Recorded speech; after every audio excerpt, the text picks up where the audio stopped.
नमस्कार मंडळी, आता आपण गावी आलेलो आहे कोकणामध्ये. हे आमचं घर आहे. आता तुम्हाला घर दाखवतो. हे आपलं घर आहे. अंदाजे 125 वर्ष पूर्ण झालेले आहेत घराला.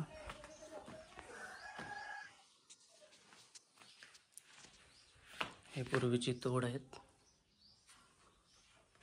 हे डिझाईन प्राचीन काळातील, याला भाळ म्हणतात.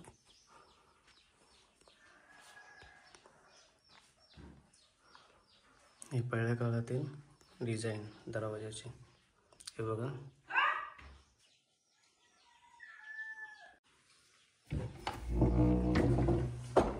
हे आपला रूम. इथे खाली 2 रूम आहेत. एक इथे आहे, एक इथे आहे. हे आपला गावर गणपतीचा हॉल आहे. कुलदेवताचा रूम. सकाळीच पूजा केलेली आहे.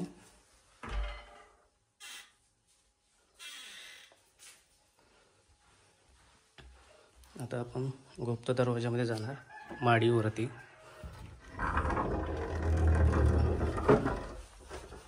गुप्त दरवाजा माडीवरती जाण्याचा. आपली माडी आहे, माळा.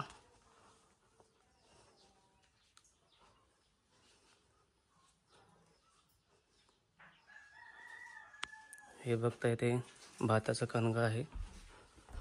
हे माडीवरून तुम्ही सीन बघू शकता. आपल्या माडीवरून सुंदर नजारा दिसत आहे कोकणातील. व्हिडिओ आवडल्यास लाईक करा, कमेंट करा, शेअर करा आणि सबस्क्राईब करायला विसरू नका. धन्यवाद.